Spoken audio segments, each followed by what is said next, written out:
یا خطوط وحدانی اس کو کہتے ہیں۔ کوسین آپ بریکٹس مطلب سمجھتے ہوں گے جیسے ہم وہ کرتے تھے، ٹھیک ہے، پرکار سے، تو یہ اسی طرح کی ایک وہ ہوتی ہے کوسین یا خطوط وحدانی۔ بریکٹ اس کو جو ہے انگریزی میں کہتے ہیں، علامت اس کی یہ دیکھیں، یہ ہے یہ ہے یہ ہے، بریکٹ کی صورت میں ہے، ٹھیک ہے۔ یہ اگر تحریر میں جملہ مترجہ لکھنا ہو تو پھر کوسین لگتی ہے۔ جملہ مترجہ کیا ہوتا ہے؟ جس کے لکھنے اور نہ لکھنے سے کوئی فرق نہ پڑے، جیسے قائد اعظم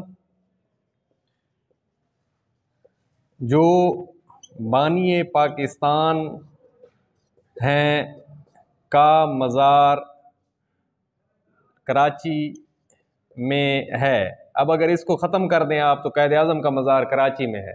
اب دیکھو اصغر جو ہمارا ہمسایہ ہے، ٹھیک ہے، کل انتقال کر گیا۔ اب دیکھیں اصغر کل انتقال کر گیا، یہ نہ لکھیں اگر آپ مٹا دیں اس کو، ٹھیک ہے۔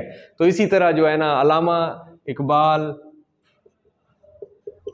جو شاعر مشرق ہیں کا مزار لاہور میں ہے، تو جملہ مترجہ میں یہ علامت لگتی ہے جس کے لکھنے اور نہ لکھنے سے کوئی فرق نہ پڑے، تو یہ کوسین ہوتی ہے۔ یہ بریکٹس اس کو انگریزی میں کہتے ہیں اور یہ ساری اس کی تفصیل ہے۔